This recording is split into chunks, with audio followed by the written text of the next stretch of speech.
Report کر رہے ہیں سینئر صحافی میاں عبدالرزاق، IPA نیوز کے deputy bureau chief Punjab. Sialkot green bus service کے آغاز کے لیے اہم پیش رفت، الیکٹرک بسوں کی آمد جلد متوقع۔ سیالکوٹ شہر میں جدید اور ماحول دوست ٹرانسپورٹ نظام کی جانب ایک اور اہم قدم اٹھا لیا گیا ہے۔ سیالکوٹ گرین بس سروس کے تحت الیکٹرک بسیں متعارف کروانے کے لیے عملی اقدامات تیزی سے جاری ہیں۔ اس منصوبے کے پہلے مرحلے میں وزیرآباد روڈ سمیت شہر کے دیگر اہم شاہراہوں پر مسافروں کے لیے باقاعدہ ویٹنگ ایریاز اور بس سٹاپس کی تعمیر کا کام شروع کر دیا گیا ہے۔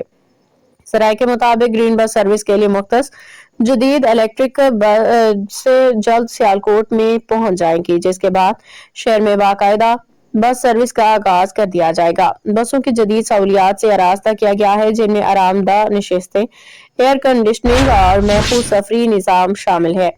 گرین بس سروس کے آغاز سے شہریوں بالخصوص طلباء، سرکاری نجی ملازمین، روزانہ سفر کرنے والوں کو نمایاں سہولت حاصل ہوگی۔ اس منصوبے سے نہ صرف ٹریفک کے دباؤ میں کمی آئے گی بلکہ فضائی آلودگی میں بھی واضح کمی متوقع ہے، کیونکہ الیکٹرک بسیں ماحول دوست ٹیکنالوجی پر مشتمل ہیں۔ شہری حلقوں نے اس منصوبے کو خوشائند قرار دیتے ہوئے امید ظاہر کی کہ گرین بس سروس شہر کی ٹرانسپورٹ کی مجموعی صورتحال کو بہتر بنانے میں اہم کردار ادا کرے گی۔ انتظامیہ کا کہنا ہے کہ منصوبے کی تکمیل کے بعد بسوں کے روٹس، کرایوں اور اوقات کار سے متعلق تفصیلات بھی جلد عوام کے سامنے رکھ دی جائیں گی۔ رپورٹ کر رہی ہیں ڈپٹی بیورو چیف پنجاب میاں عبدالرزاق، IPA نیوز۔